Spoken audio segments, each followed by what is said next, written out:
Hello, everybody. I'm Eric Bischoff, and welcome to the Sarah O'Connell Show. That was perfect, thank you. I've done this before. You have done this before, it's very true. Welcome to the Sarah O'Connell Show. Eric Bischoff, welcome back to the Sarah O'Connell Show. You're back and better than ever. How are you today? Better than ever. I'm doing great. I've had a great tour here. Started out in Newcastle, went to Edinburgh and Leeds, and now ending the tour here in Leicester. So it's been a fun trip. The weather's typically rainy for England. You know, it has been, but it was a beautiful day when I got here yesterday. So I was able to go into city center, and I went on a curry hunt, found some good curry, and I got to walk around and see the sights and admire some of the architecture and the history. So it was a beautiful day. It's fantastic. And what are the fans like in the UK? What's the response been like? The fans here are really great. They're, you know, wrestling fans in general are very loyal fans and quite knowledgeable. They know their history.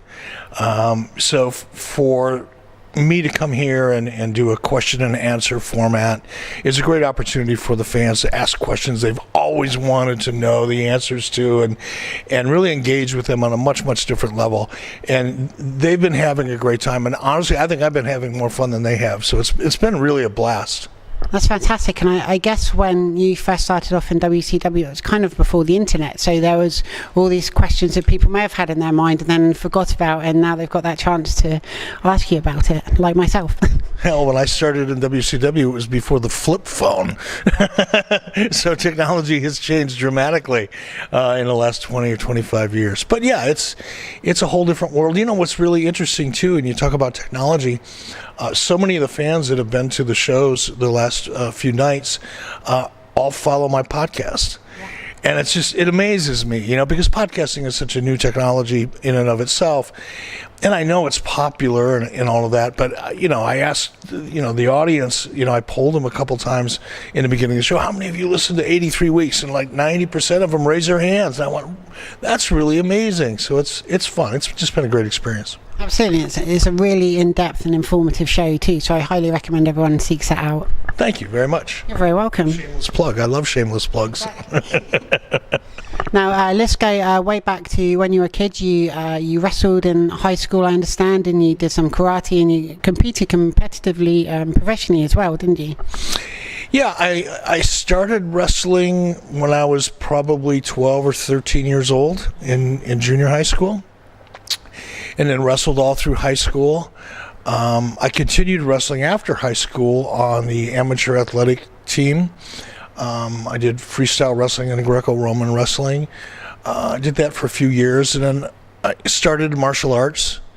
And I got my black belt in 1979 and competed on the martial arts circuit for about 2 or 3 years. And then I realized I had to do something to make a living, so I kind of got out of martial arts. And initially, I believe you were a salesman, weren't you? And you used to sell things, and I saw a Ninja Star advert on TV. Well, that's a whole other story. But yeah, basically, once I got out of martial arts, because I realized there was no way to really make a living doing that, chicks were great, groupies were awesome, but there was no way to make a living.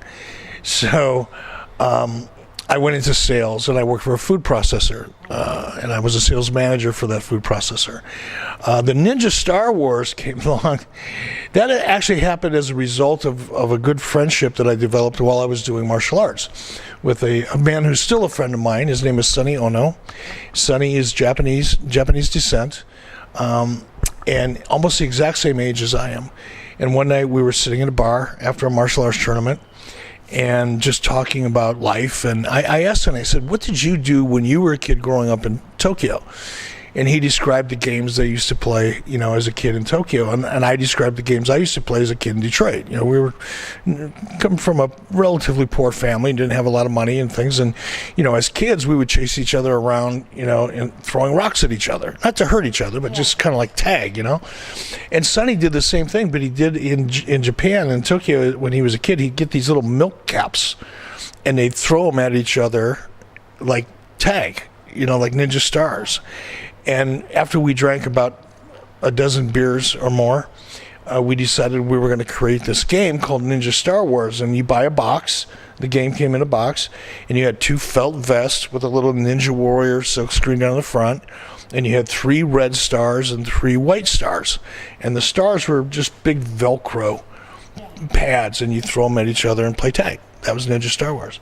So we designed the game and had about 5,000 of them manufactured over in South Korea, and had them shipped over to the United States, and decided we were going to become millionaires selling this Ninja Star Wars game, until we realized that we didn't know how to sell them. We didn't know how to get them in stores. We didn't know how to do any of that. So I contacted a man who had a wrestling promotion in Minneapolis called Vern Gagne, and I convinced Vern if I cut the commercial and we sold them online or sold them on television, I would handle all the delivery and everything, and we'd split the profit. And that's how I got into wrestling, actually. Yeah, because that was in the AWA, is that correct? Right. And so you started off as a salesman, but you began to be able to learn the ropes of wrestling, so to speak, in production and how they do editing and camera work and all that kind of thing. Yeah, because, Vern's, his company was a very small company, and they had limited resources. And it gave me an opportunity to learn whatever aspect of the business I happened to be interested in. I started out in sales and syndication, which really just means taking a television show and convincing other television stations to carry it. It's just a sales job. It's not much difference between selling frozen food and selling television. Sales is sales, right? But because I was so fascinated with production, I grew up as a child of the 50s and the 60s when television was just emerging in the United States, and it was such a big part of our lives. The families just gather around and watch primetime television and watch certain shows on the weekends. Television was like the centerpiece of our lives. But I didn't know how it worked. I was fascinated with how do they actually get those pictures and those sounds on the screen and into my home. And I use this analogy all the time. It's like a microwave oven. Everybody has one. Everybody uses one. Nobody has an idea how they work. I just know don't put a fork in it because... Exactly. You know what not to do. Yeah. But to me, television was the same way. So I really wanted to learn how it worked. And because they were a small company, and I just had the ability to, I want to learn how to do that. So I learned how to do whatever that was. I learned how to edit. I learned how to operate a camera. I learned how to conduct interviews. I learned how to set up a ring. I learned how to promote towns. I learned every aspect of the wrestling business that I was interested in just because of where I was working.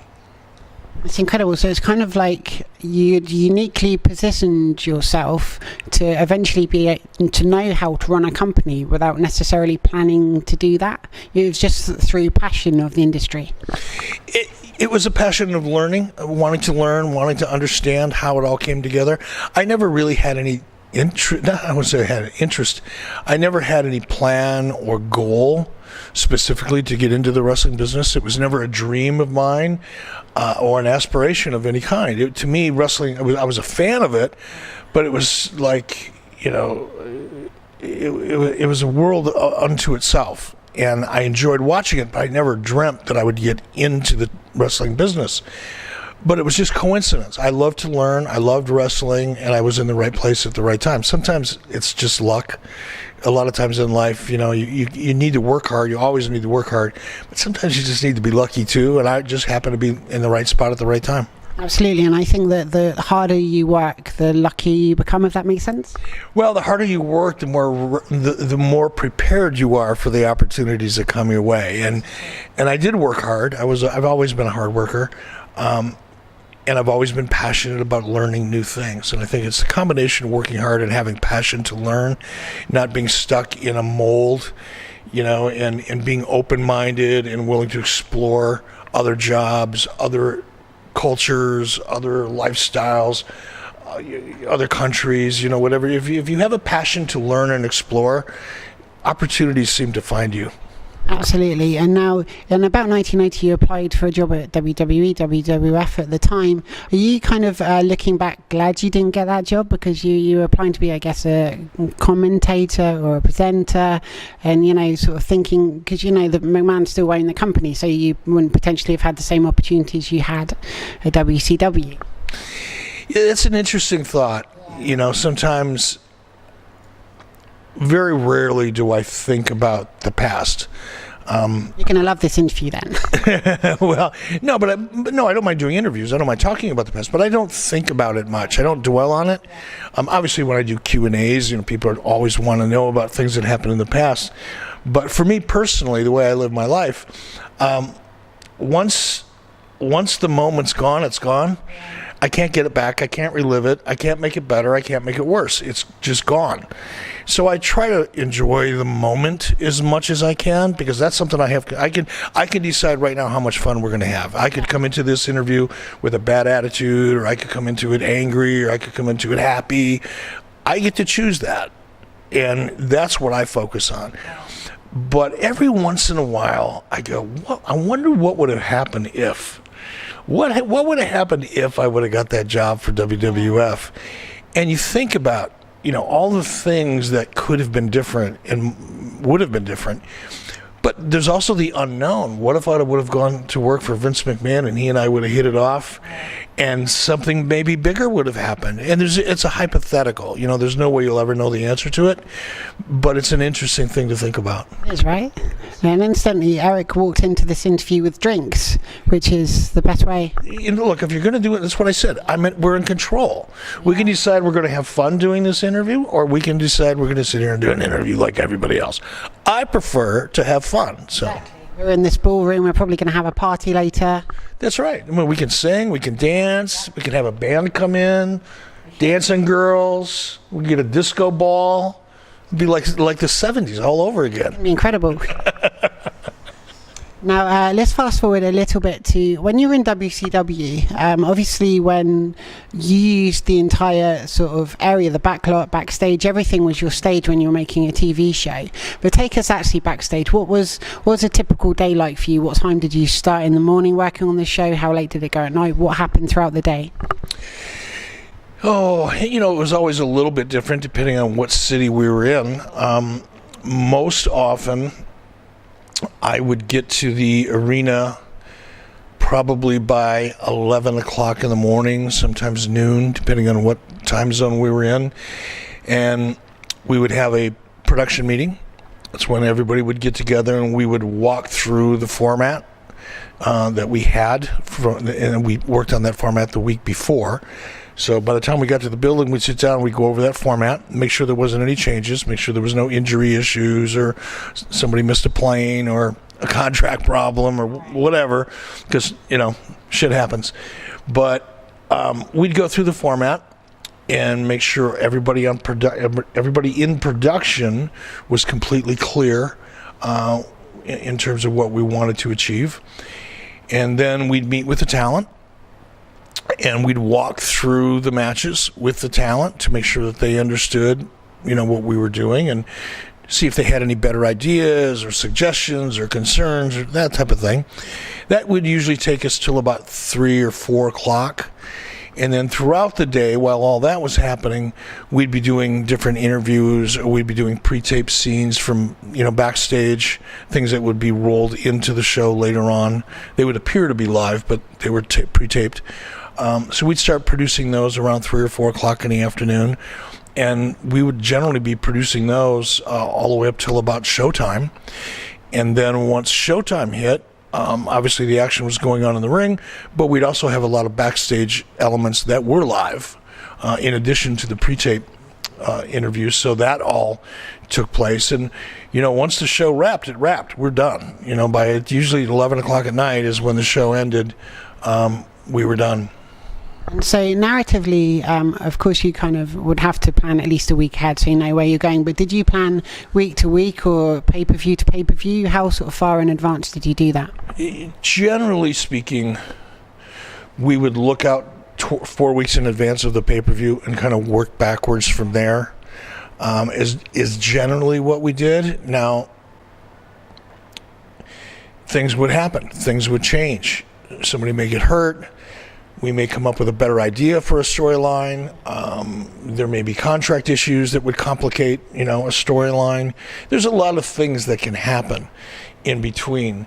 You may try something and you think it's going to work, and then all of a sudden you realize it didn't really work that well, so you've got to go back and readjust. But generally speaking, we would look out a minimum of 4 weeks, and then we'd work backwards.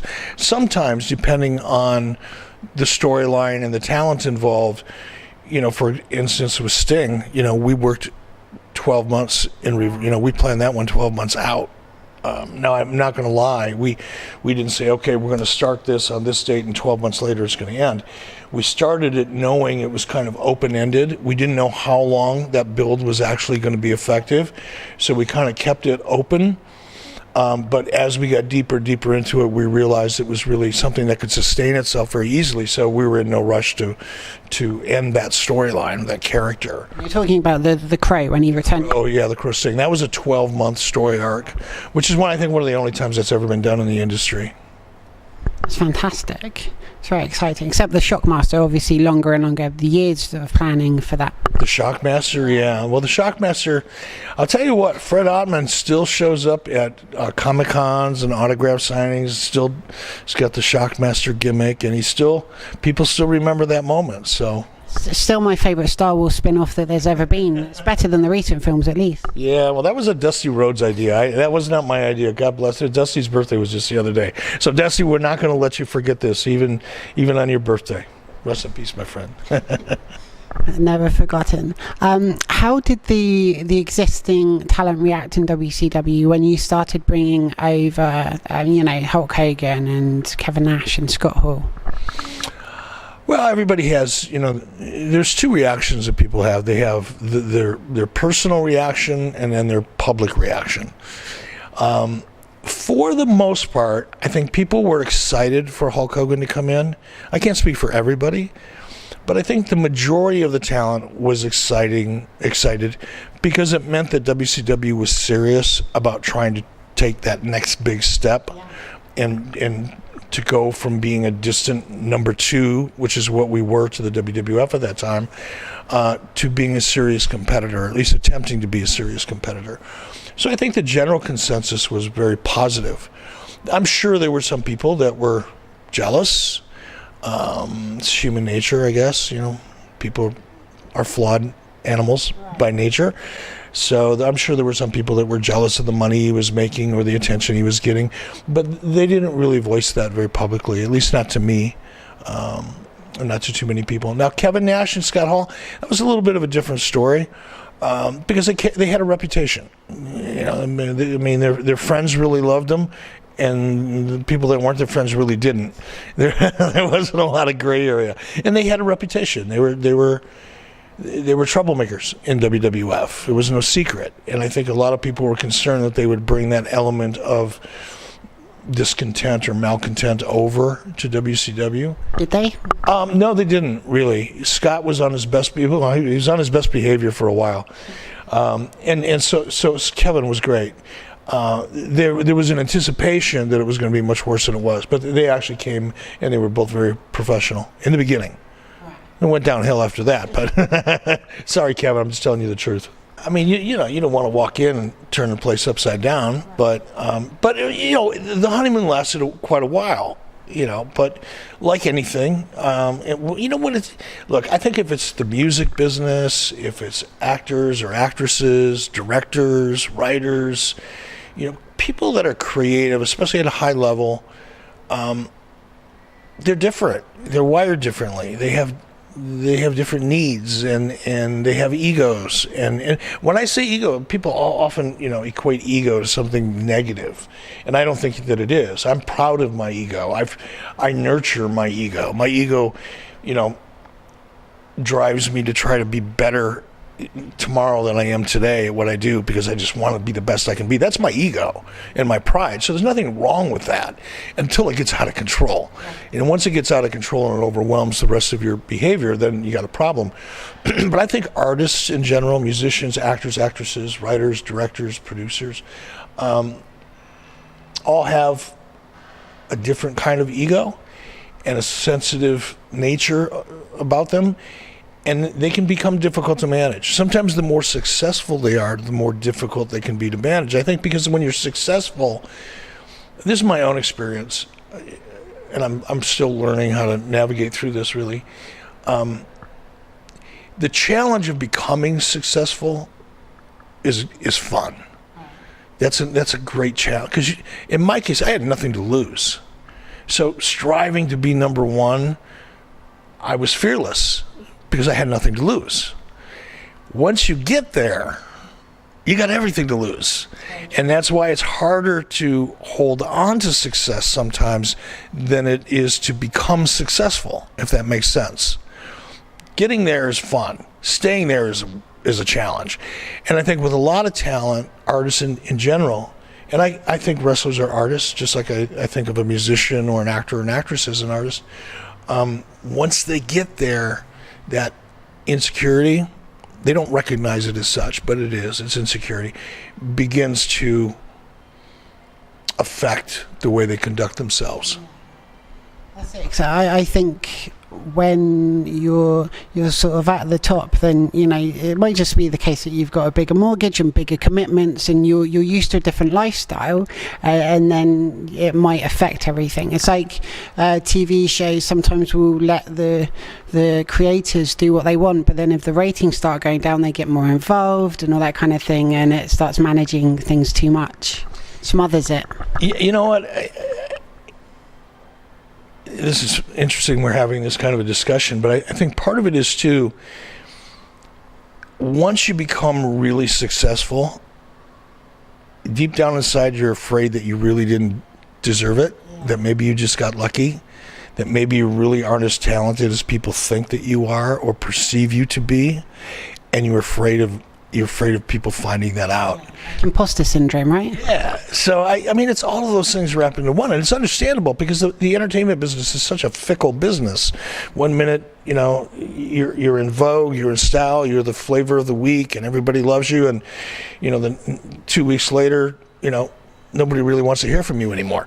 That's the nature of the entertainment business, whether it's music and, like I say, movies, whatever, it doesn't really matter. So, holding on to that position is a very challenging thing to do. And then you just have the insecurities of being a human being when you're up there and that spotlight's on you. So it's a fickle thing. But I think, with Scott and Kevin, once, we became so successful with the NWO, their egos, their personalities, changed a little bit, as all of ours did. They weren't the only ones. All of ours did. I think with Scott in particular, because of the challenges that he had with chemicals and abuse and addiction, made that even worse. And it kind of affected everybody around him a great deal. I guess with wrestlers or performers too, because they're going through increasing amounts of stress on their body, and they're traveling and they're not at home very much, and I guess some people might lean on things like alcohol. I'll tell you, Sarah, that's something that is so under-discussed, because, and I'm talking about the travel and the stress, it's not the physical stress. I think that's over discussed sometimes. I think everybody knows wrestling is a very physical. I'm not suggesting for a second that it's not. Clearly it is. And it does take a toll. And there are injuries and there are issues related to the physicality of being a wrestler. But I think that's secondary to the biggest challenge, which is being away from home for 200 or 300 days a year.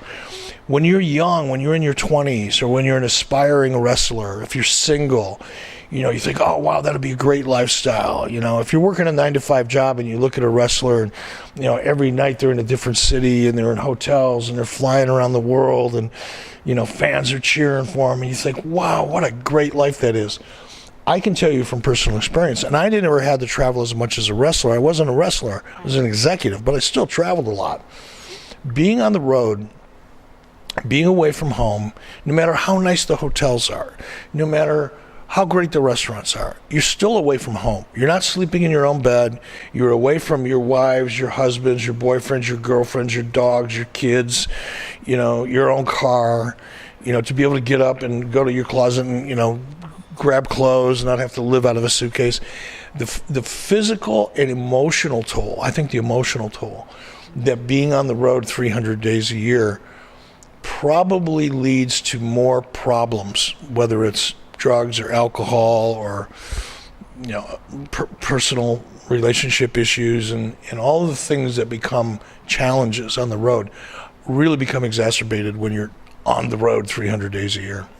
Absolutely, and even stuff like, if someone has a kid and they're missing their, Christmas performance or whatever it is. Oh, it's devastating, and again, I almost feel guilty talking about it because I didn't have that issue.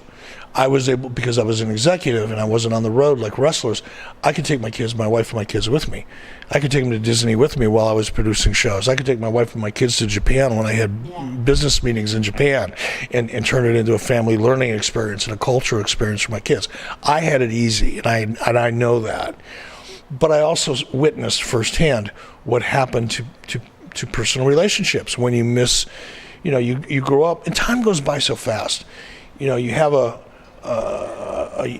young child, boy or girl, and you're on the road, and before you know it, they're in junior high, and you wake up one day and you go, wait a minute, what do you mean you want your driver's license?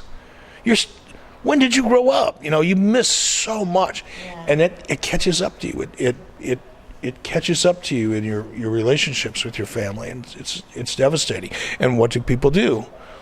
They self-medicate. They either start drinking or they start doing other things, and that's kind of like the downhill. That's the spiral. Absolutely. Now, because it's October, it's nearly Halloween, I thought I'd talk about Halloween Havoc. 3 years in particular. So in 1996, Hulk Hogan went up against the Macho Man Randy Savage. 97, he went up against Roddy Piper. Now, obviously in the past, both of these have had massive WrestleMania matches. WrestleMania 1, WrestleMania 5. The year after that, recreated another big rivalry for Hulk Hogan. I think you know where I'm going with this. You and everybody else wants to talk about the Warrior and Hulk Hogan and Halloween Havoc, and it was a disaster. It was just, and I talked about it on my podcast last week, actually.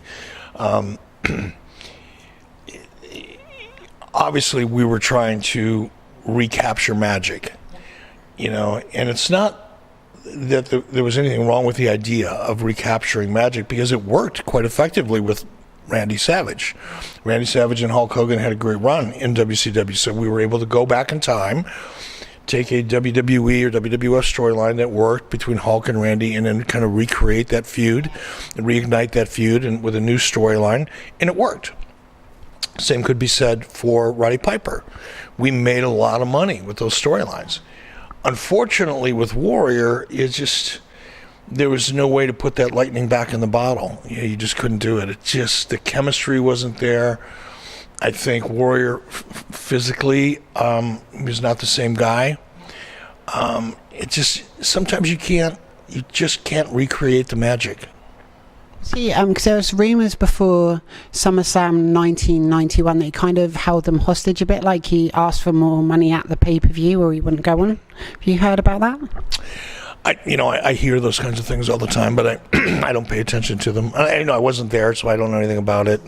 Did you have any sort of similar problems in WCW like that, or he was more reliable as a performer from that angle? Yeah, I had zero issues from a contractual point of view with him. Warrior was he was a pro. He was just a different cat, and I feel, I don't like talking about people that are no longer around to defend themselves. It always makes me feel a little creepy. But, I will say he was a different dude, but he was so passionate about his character. He lived that character. He was immersed. It was like a method actor who never comes out of a character. It's like a method actor who plays a part in a movie, and he becomes that character for months before they start filming, and then when the movie wraps, he's still that character. That's what Jim Warrior was like, and there's nothing wrong with that. People can be critical of it if they choose to be, but I admired him for his passion and his intensity and his desire to try to expand what that character could be. But it also made it hard because he was operating on a different level in some ways than we needed to operate at. Sometimes you just need to get in the ditch and dig and do the work and not necessarily think about, how is the Warrior going to take over outer space. And he was kind of out there all the time. He was always living in that third or fourth dimension of that character. And sometimes it just made it hard just to dig a ditch. It must have been difficult too, just for him, if he was in character all the time, having to run everywhere, never being able to go past a rope without shaking it, all that kind of stuff. Well, he wasn't that bad. Come on, he wasn't that bad.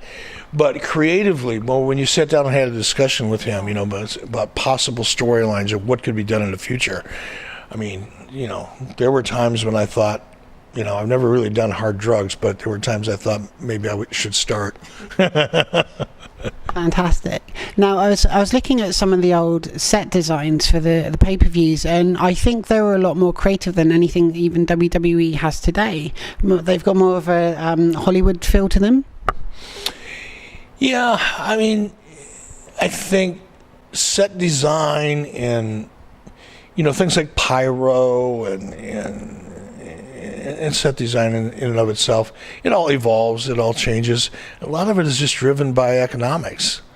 You have to do what's affordable, what you can do within a budget. And by the way, you also have to pick it up and move it.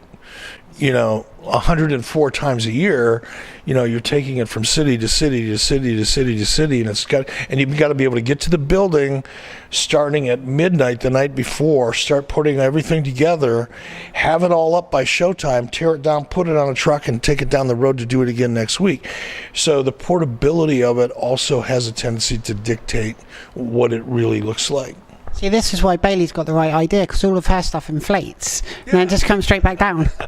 There you go. We could have a blow-up set. Exactly. And if you really wanted to save money, you'd have all the wrestlers gather around. You wouldn't even need an air compressor to blow it all up. You just have a bunch of wrestlers get out of catering after lunch and give them a hose and blow the set up. You don't get paid if you don't blow the set up. It's a good idea. Now, there's obviously certain matches that people always go back to and talk about a lot, but especially with the WWE Network now, off the top of your head, what are the hidden gems, the unsung heroes of the WCW past? Oh, I don't know that there's any unsung heroes. I think a lot of, the real stars of WCW certainly still get a lot of attention. Ric Flair is probably comes to mind the first, and I think everybody still to this day, puts Rick up there on the pedestal that he deserves to be. Sting, I think, is another performer that still gets a lot of attention, a lot of credit, a lot of discussion. Fans still love Sting and recognize him for what he was. But there's journeymen.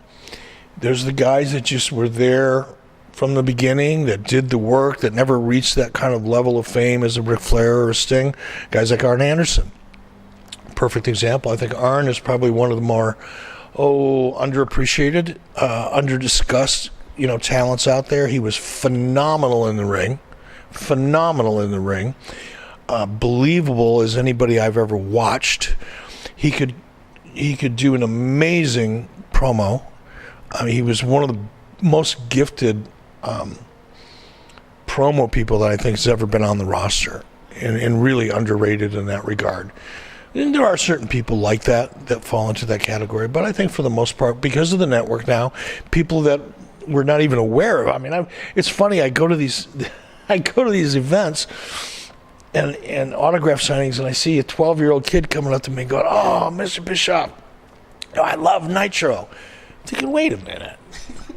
I'm not that good at math, but maybe the kids just age really well. Your mom and dad didn't even know each other when Nitro was hot. But because the network now is exposing Nitro and WCW to a lot of fans that had never even heard of it before. So it's like we all have a second life because of the network. It's awesome. Thank you, Vince. It's very true. No, I mean, there's loads of stuff, certainly when I was a kid, that I didn't get a chance to see, that maybe I had to read about, and certainly it was pre-internet, so I had to go, I've gone back now and revisited things, which is a load of fun. Can you tell me next about Goldberg and his streak? Was the idea to sort of come up with a character and make them undefeated, or was it based on just how popular he was, that's where the streak came from? Or it was the latter. People often think that the ideas that they remember were the result of a master plan, or one person said, hey, I've got an idea, let's do this. It almost never is that way. So many times the big moments that we remember were either coincidence, a combination of, or I should say collaboration of ideas. It's like somebody says, hey, why don't we do this? And somebody over in the corner goes, yeah, that's a good idea, but what if we do this too?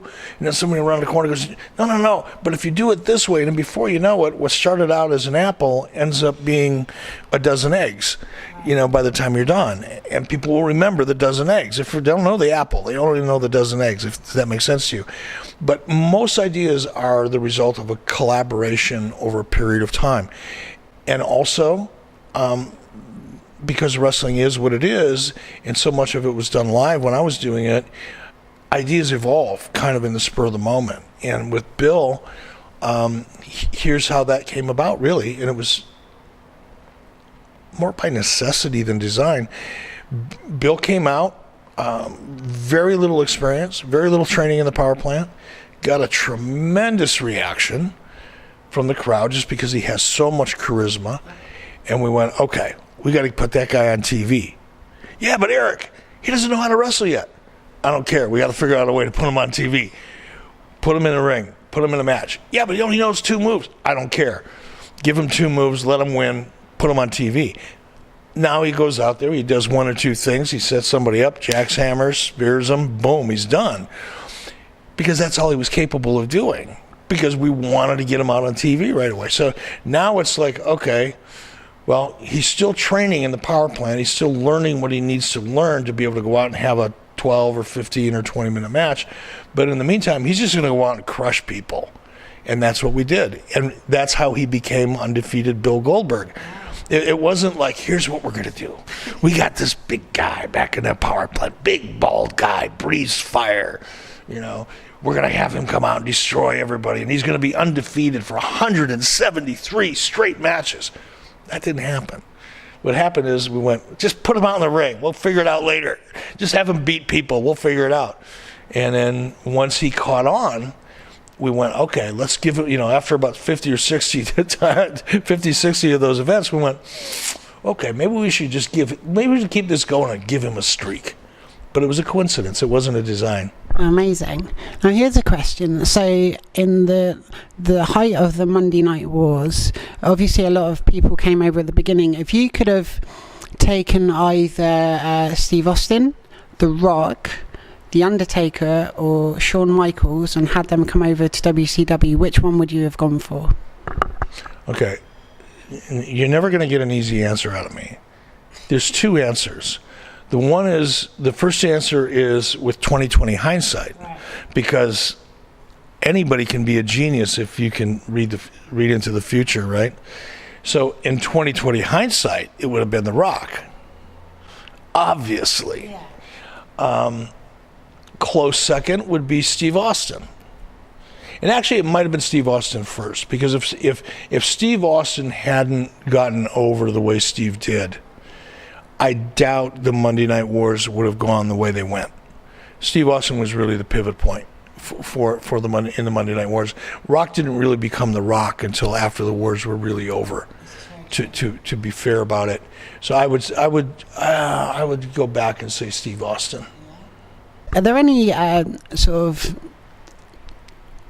myths that have persisted about WCW or about yourself that you'd like to address? There's like the idea that you, even though you introduced it in the storylines, that you came up with the Elimination Chamber. Of course, I think I understand that was Triple H, about people having creative control backstage. I understand Hulk Hogan had that in his contract, but other people have sort of suggested that they did. Is there anything sort of persisting that you still hear all the time?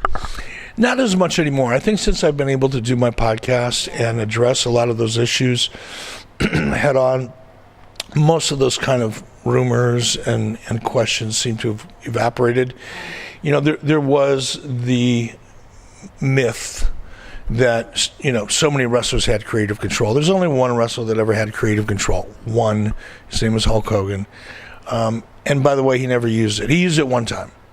And actually, I'm not even going to say he used it, because he and I both agreed on the issue. So it wasn't a situation where he wanted to do one thing and I wanted to do another, and because he had it in his contract, he got his way. We both actually agreed on the issue. So even though he had it in his contract, I will go down and say technically he never used it. Other people had, you know, language in their agreements that were, you know, sounded something like, you know, meaningful consultation about storylines. Well, what's that? Okay, we're going to talk about it. We'll consult, and I'm going to do what I'm going to do anyway. Yeah. So we're going to have a meaningful conversation about it, and I'll be serious in that conversation, but I still control it.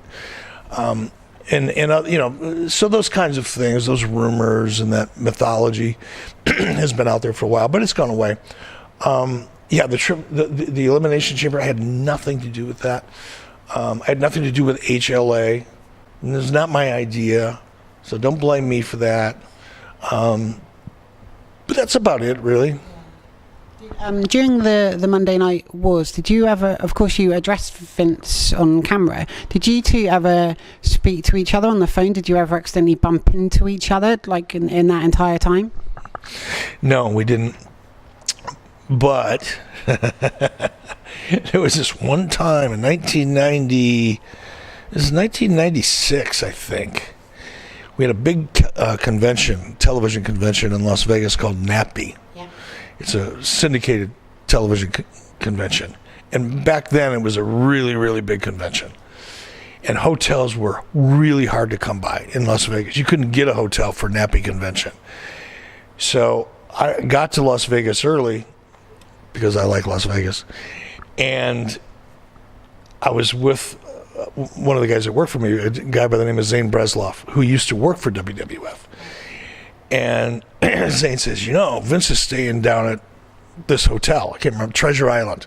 He says, you know, Vince McMahon's staying over at Treasure Island. I said, really?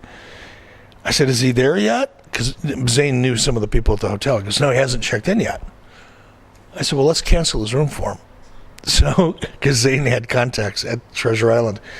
So we called over there and canceled his room, knowing that they'd they'd sell his room to somebody else, and he'd come flying in to get a hotel room, and there wouldn't be one. You actually did that? Yeah, I did that. Does he know that you did that? He does now. Sorry, Vince! That is very funny.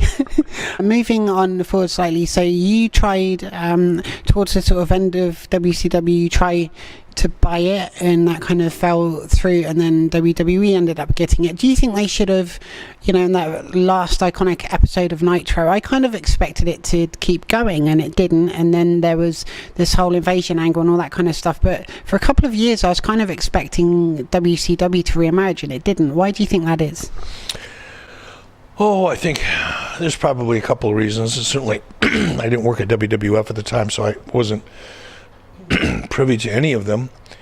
But I think from a basic business point of view, WWE really wanted to focus on their own brand. And, you know, although they had the ECW as a part of the WWE portfolio for a while, it really wasn't a successful venture. I don't think they wanted to have another one, you know, another brand that they were trying to promote. I think that's number one. I would guess that the other challenge was there wasn't a lot of wrestlers that represented WCW available at that time.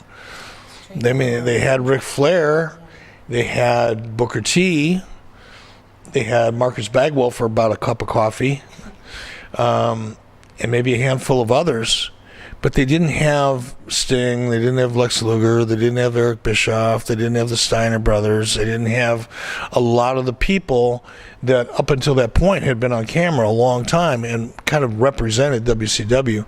So to have the brand without the talent, it's kind of like having the Rolling Stones on tour without Mick Jagger. It doesn't work. That's very true.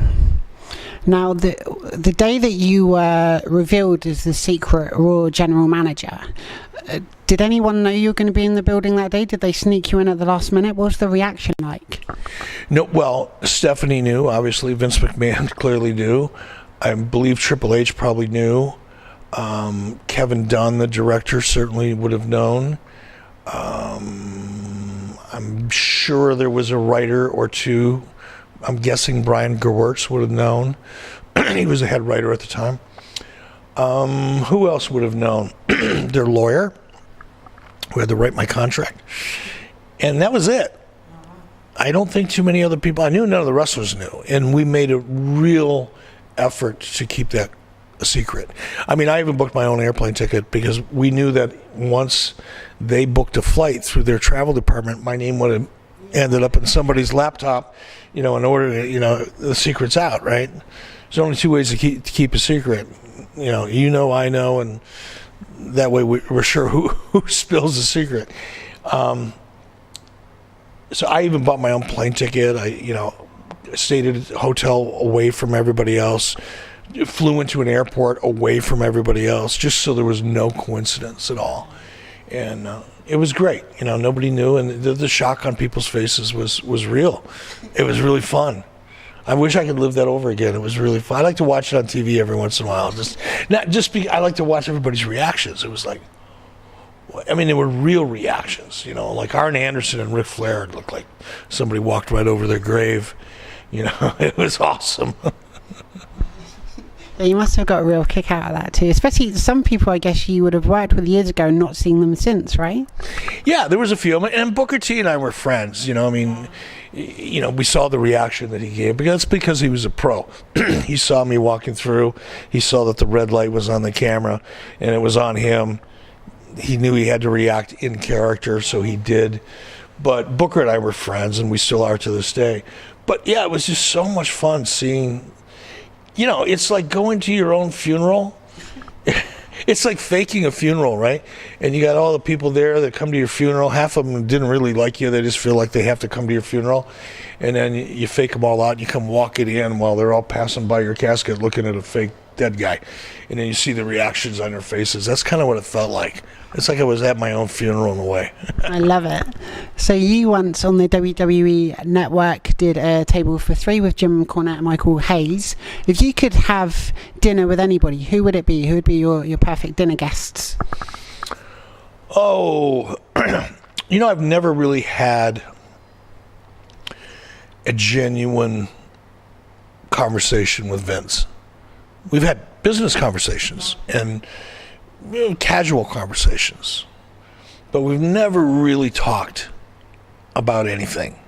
And I would really love to sit down over a steak dinner and a glass of wine and, what were you really thinking? What was really your motivation? Or, I'd really like to know from his perspective what was going through his mind in an honest way during that period of time. So that would be a fun conversation over a steak. You kind of in contact with Vince? Can you reach out to him if you wanted to? Yeah. Could I film that? Next episode, that'd be amazing. No, I'm not a phone. I don't look. I love my brother and sister, immensely, but I don't talk to them on the phone. I'll send them a text. I'll send them Facebook messages and things like that. But I'm not the kind of person that gets on the phone and just talks to people. I'll drive 1,500 miles to go out and have a beer and a pizza with you, but I'm not going to pick up the phone and call you and ask you how you're doing. It's just my nature. Just turn up outside my house and off we go. Yeah. But with Vince, I'll send him a text, over the holidays, or if I have something that I think he'd be interested in hearing about, I may, do a flyby with him. I actually referred a friend of mine to his company that I knew that Vince would probably enjoy working with, and ended up working there. So, there are times when I'll reach out, but not on a social basis or a personal basis. You're on a character got physical. Sometimes you're in some matches. You're in a match against Steve Austin. You won a count-out victory over Kane. What was your favourite match that you had in ring? Well, I've never really had matches, because that would imply I'm a wrestler, and I'm not a wrestler. I've been, I was a gimmick. I was a stunt. I was the type of character that everybody knew was going to get his ass kicked eventually, and that's what they wanted to see. So, although I was technically in matches, the truth is I never really had a match. But the events that I did participate in that were billed as matches, I would have to say Steve Austin was the most fun, because the storyline building up to it was the most fun. There was an inherent story already there. People already knew the backstory between Steve and I. So all the hard work was done years in advance, and it was all real. So it was easy to get the audience to buy into it because it actually freaking happened, right? So the hard work was all done. Steve is an amazing character to work with. He's so good, especially for someone like me. That I love improv. I can memorize a script, and I can work traditionally from a script if that's what a scene calls for. And I'm decent at that, but I'm great when it comes to improv because it's so much fun. It's hard not to be great when you have as much fun doing it as I have. So, and Steve's the same way. He can work off a script if he's forced to. But if you just say, look, this is where I want this scene to go, this is how I want this scene to end up, go do it. That's like, oh, baby, we're going to have fun. And the magic that we were able to create was because he and I both thrive in an improv environment. You were kind of both co-GMs at one point, is that right? Yeah, that was it. And we just had so much fun. I miss that. Was there anyone's finishing move that you particularly dreaded, like if they were going to do it to you? Were there any sort of that hurt more? No. I had complete confidence in everybody that I ever got in the ring with. I'm pretty durable, or at least I was back then. I've always been a physical type of person, and physicality has never been an issue for me. And like I said, I've been durable, knock on wood. I've never really been hurt ever in my life. Through all my years of wrestling and kickboxing and Golden Gloves boxing and all the other silly stuff I've done in my life, I've never been hurt. And that's not because I'm necessarily good at anything. It's mostly luck. But secondly, I'm just durable, I guess. But mostly, it's when you get into the ring. When Kevin Nash powerbombed me off the stage, in Baltimore in '96, I had never taken that bump before. I had no idea what to do. I didn't want to rehearse it because I knew if I rehearsed it, there was a chance I might get hurt in a rehearsal. And if I got hurt in a rehearsal, then I couldn't execute it when I needed to. So I said, if I'm going to get hurt, let's get hurt live. Let's get hurt once we get the shot, not before we get the shot. So that power bomb, I'd never taken it before. I had no idea how to do it. He walked me through it about 20 minutes before we did it. Said, here's what you do. Put your head down between my legs. I'm going to reach around. I'm going to grab you by your waist. I'm going to pull you up. When I do, just do a sit-up so that you're up on my shoulders. Your crotch is right in my face. And then I'm going to throw you. And when I throw you, just make sure you tuck your chin. Just tuck your chin deep in your so your head doesn't bounce. I said, well, okay. Let's see, what do I got to do? I'm going to bend over, put my head between his knees. It sounds pretty graphic, doesn't it? It sounds like porn. I'm going to bend over, put my head between his knees, and then when he pulls me up, I'm going to do a sit-up, and when I do a sit-up, tuck my chin. There's only 3 things I had to remember. And so that was the first one. Paul White used to choke slam me fairly regularly. He was so incredibly powerful that he had the, I only weighed about 180 or 200 pounds at the time, but he had the ability to pick me up with one hand. And if you go back and you look at those bumps, he supported me. He grabbed me like by my hip with his left hand, and he guided me down. Now, it looked devastating, but it wasn't. It wasn't at all. I've fallen down 2 flights of stairs and hurt myself worse than taking that bump. Or 2 steps, I should say, not 2 flights, 2 steps. So that was an easy one to take. Kane choke slammed me off a stage. And that was the one time I did get hurt. I broke my thumb because I made the mistake of reaching back before I hit. It's kind of a human instinct. And okay, I did hurt myself once, but it was a broken thumb. It didn't matter. I Got another one. I didn't even know I broke it till about a week later. I just thought, man, I can't move it. It's fat. What's going on? I went to the doctor and said, well, you broke your thumb. And the rest of them were all really easy. You know, stunner is easy. They're all easy. Fantastic. Now, in addition to being a trained martial artist and being a salesman and the president of a company and an in-ring performer, you're also really good at officiating weddings. Now, Billy and Chuck, how long did that take to sort of transform yourself? That was so amazing. Somebody just sent me that video. I think that was like the 20-year reunion or 20-year anniversary or 18-year anniversary, something. We're still happily together. That was the most fun thing I've ever done on camera. That scene was, to this day, when I see it, I go, wow, that's really good. But it wasn't me so much.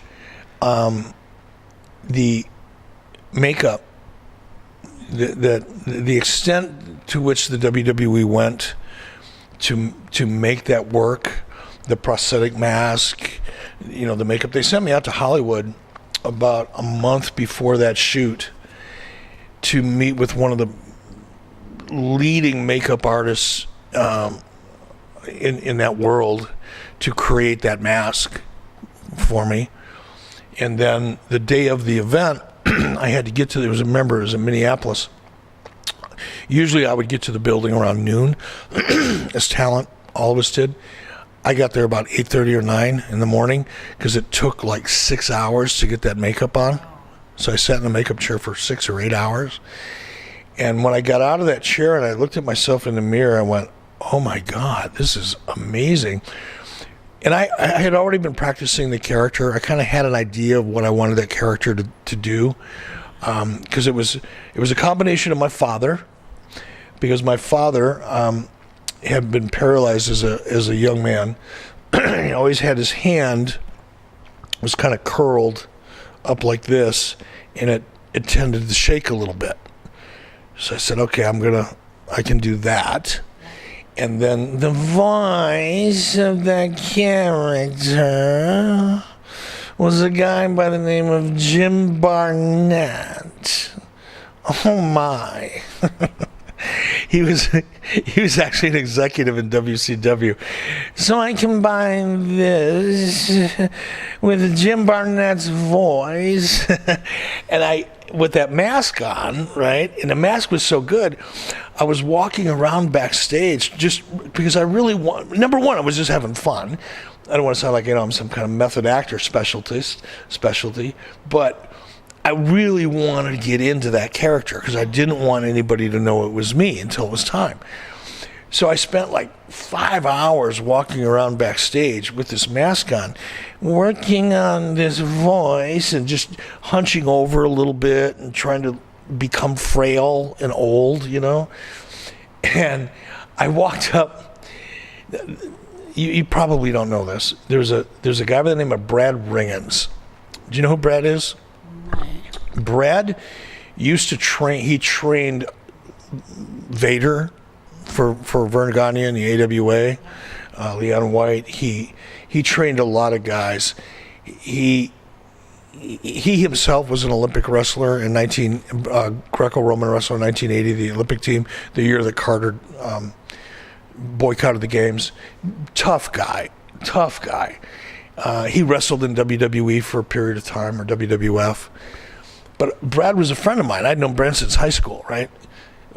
And Brad came to the event, and he had his 2 stepdaughters with him. And one was like 10 years old. The other one was about 14, right? So like I said, Brad knew me since I was like 15 years old. So I walked up in full makeup, and I'm doing this character, and I walked up to his stepdaughters. I went, "You somehow nice little girl. Would you like to come to my room for some candy?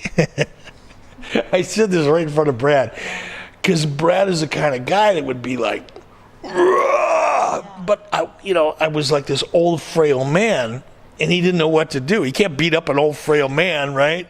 If it would have been anybody else, he would have just ripped him apart. But he didn't know what to do, and I went, wow, he doesn't even know it's me. And he's known me since I was 15. I walked up to Eddie Guerrero. I did the same kind of thing to him, different thing. Saying, "Oh, you're a fine-looking little Mexican," and nothing. He didn't. He went, "Oh." Everybody just wanted to get away from me because they didn't know how to handle this old creepy man. They couldn't hit him. They didn't know what to do with him. And then I knew I had it. When people that knew me so well didn't know me when I was this far from them and talking to them, I knew I had that character.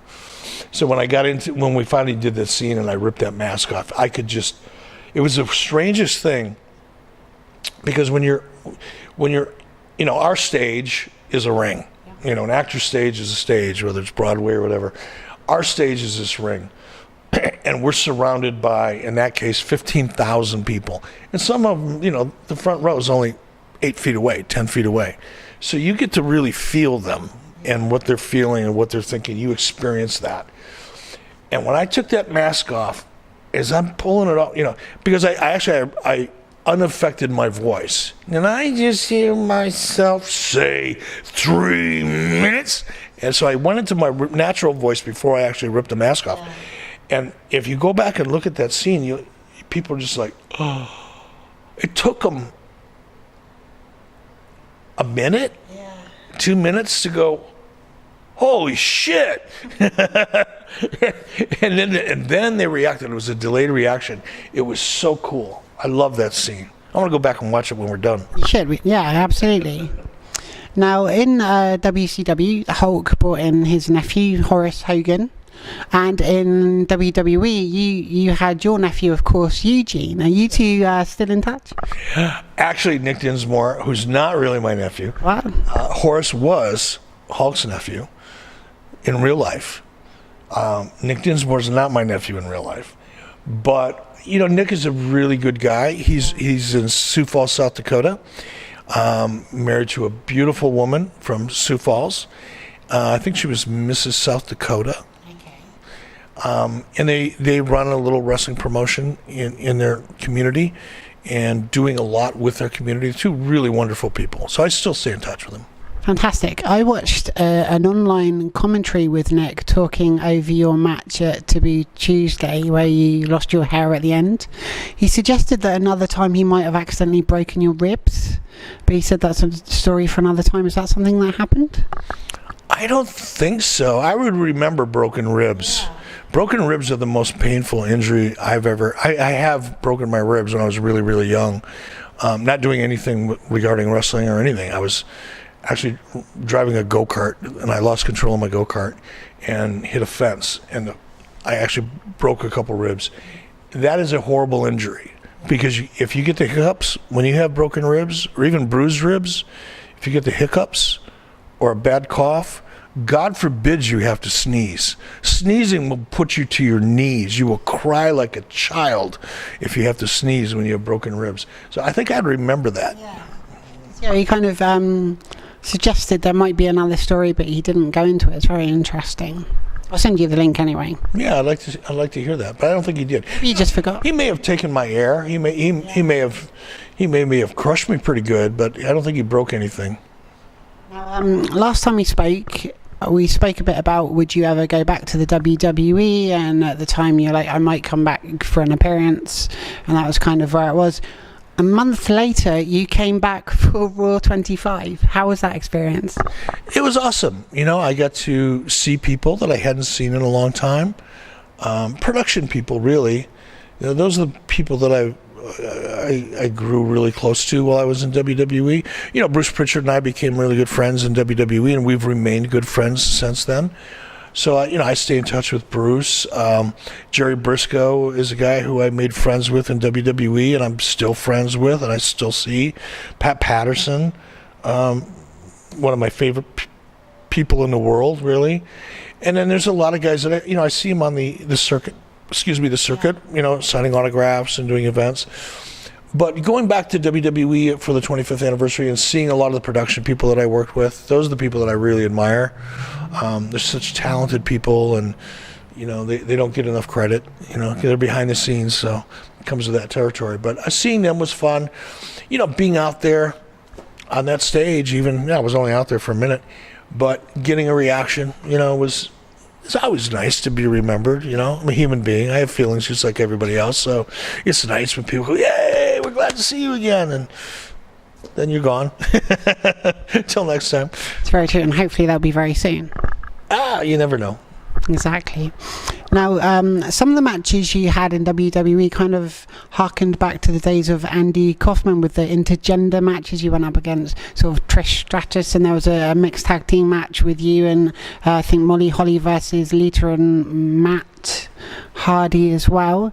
What do you think about the current mixed match challenges? Do you watch those? Do you enjoy that kind of thing?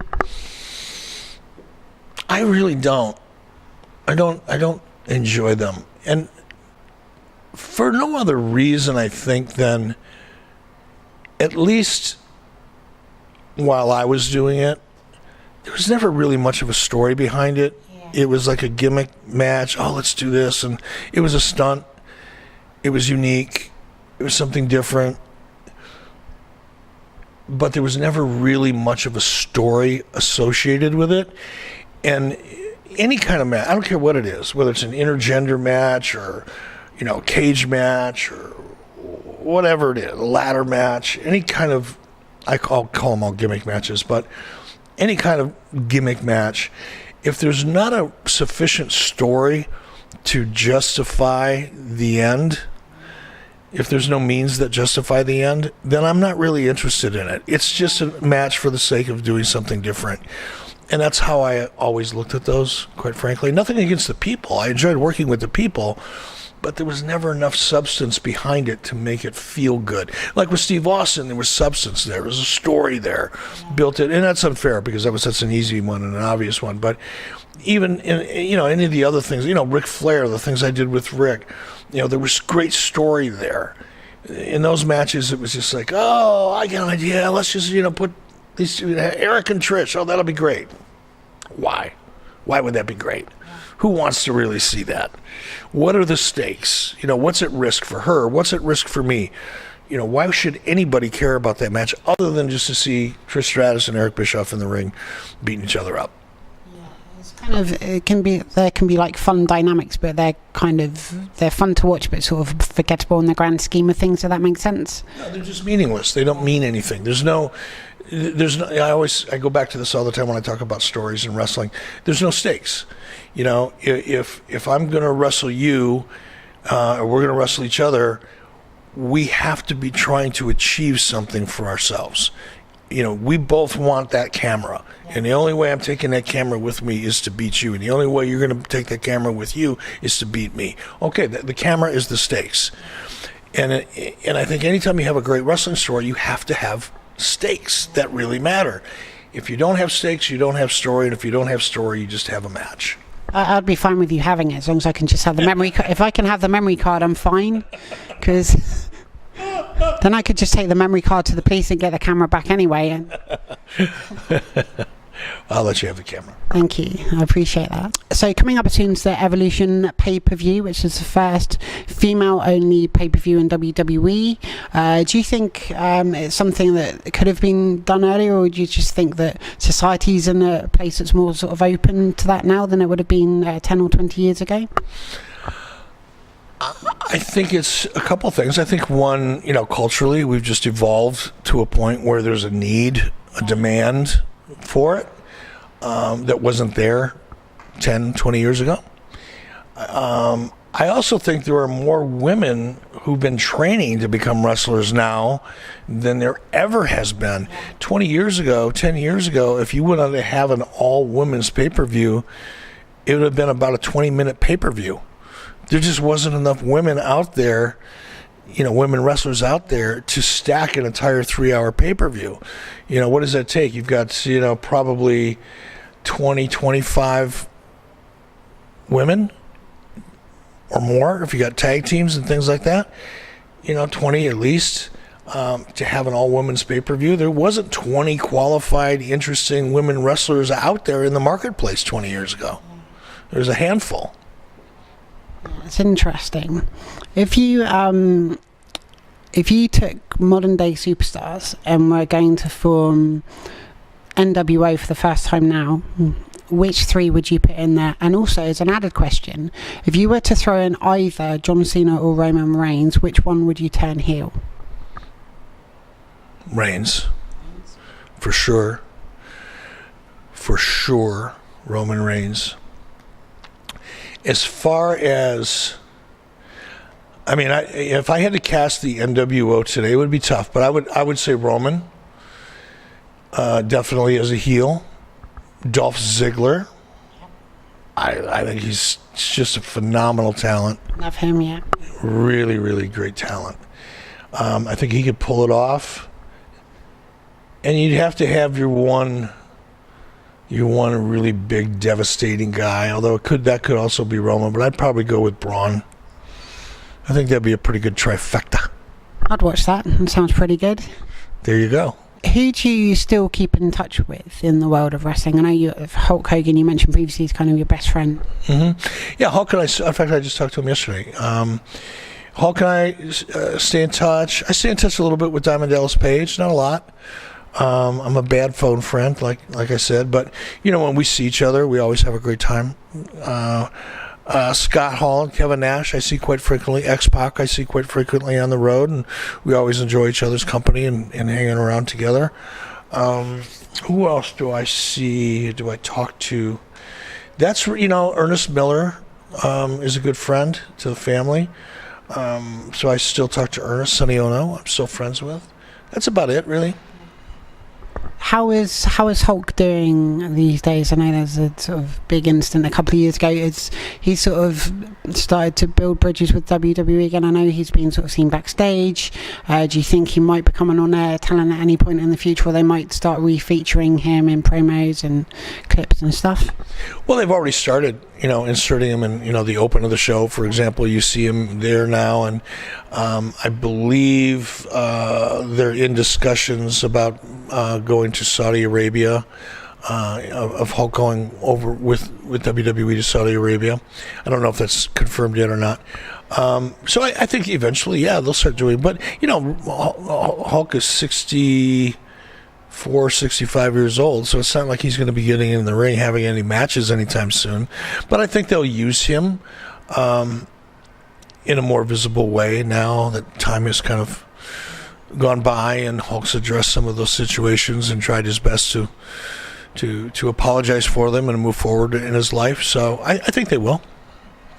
If you could book next year's WrestleMania using, I'll make this two questions. One using the current roster of superstars, and one using anybody, what would be your main events? You'd have to give me a day or two to think about that. I don't know. You'll return in 2 days. Well, you'll have to return to Cody, Wyoming to do that. We're going to Wyoming. We're going to have this answer. I'll have to think about that one. That's too tough a question. Also, how long do you think it will be until there's a women's main event at WrestleMania? Do you think we're almost there? Maybe Ronda Rousey and Charlotte? That's a good question. It feels like it's possible now. If you would have asked me that last year, I would have said it'll probably be 3 or 4 years. But they've made a lot of progress in the last 12 months in terms of really promoting and putting a spotlight on women and doing it in a great way. So, because look, you don't want just women to want to see that match. You want women and men to want to see that match. It's got to be everybody. It's got to be an inclusive type of thing. So while they're putting emphasis on the women, they're doing it in a way that makes them interesting for the men to watch too.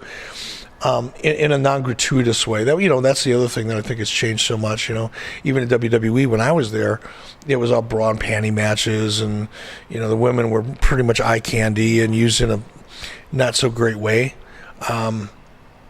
Whereas, for the most part, now, they're being featured as athletes and competitors. So, I don't know. I think I wouldn't be surprised if they tried to pull it off this year.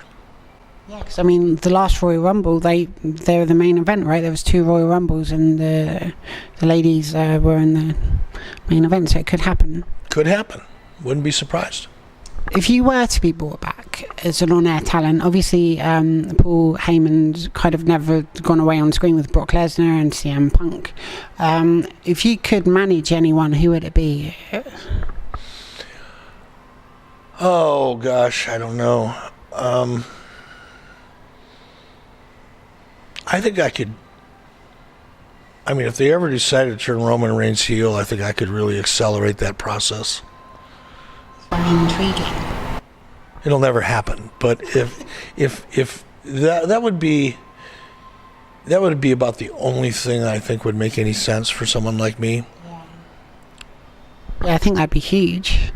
For a minute, you never know.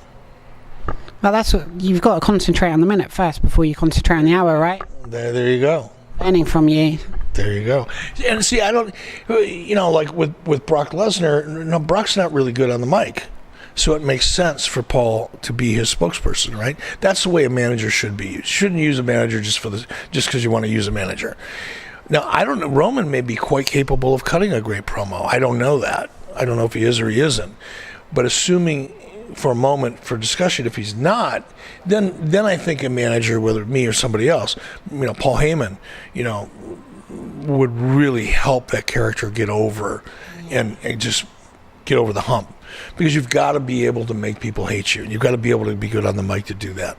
There's kind of the risk with Roman, I guess, that a lot of people want him to turn heel, but in doing so, it might make him cool again and people might cheer him. That there is a fine line. There is a fine line. We're kind of an anti-hero culture in a way. And it's, that was true with the NWO, by the way. If you go back and watch some of the early NWO, at first they were heels, but they were so cool that all of a sudden they're getting cheered. And your traditional baby faces were getting booed. Or even if they weren't getting booed, the crowd was ambivalent towards them, which is the same thing. It's death. But it's a fine line. That's why it's more of an art than it is a science, trying to find that middle ground. Absolutely. Now, I mean, I've said this before, but I think you absolutely should be in the Hall of Fame, and I'm sure everyone else agrees with me. If I wasn't available, who would you want to induct you? Oh, I don't know. I don't know. I don't think about it much. I mean, I do because people ask me about it, so I'd be lying if I said I never think about it. I have to think about it because I always get asked. But I know probably Hulk. He's the closest to me. Geographically, I am now. I've got that going for me. Well, if they decide, if Vince McMahon decides to have the next year's WrestleMania in Leicester, I'll give you a shout. Yeah, not that I live there, but anyway, I mean, I'm going to be in 3 hours away, though, right? I'm going to be in Wyoming in 2 days, so. Well, then we'll do WrestleMania from Cody. There you go. That's right. That's the rest of my year planned out now. This is fantastic. So last time we spoke, you also mentioned you were producing a movie and TV shows, and you were involved with the brewery as well. How are all those projects going? Well, the brewery isn't. That was an expensive hobby. Really expensive hobby. I learned a lot, but I'm not brewing beer anymore. Still producing television shows. We've got one very, very big project that's with a major network, and we're hopefully going to be getting a green light on that soon. Working on actually 2 movie projects right now. Neither one of them I can discuss. But 2 movie projects as a producer. So that's going well. And I'm doing this kind of stuff. I'm having fun. Fantastic. And you did some work with video games as well. There was a Hulkamania one, the Hoff. What else was there? The Blues Brothers as well, kind of digital online. It wasn't a video game. It was digital online gaming. So what we had is digital slot machines.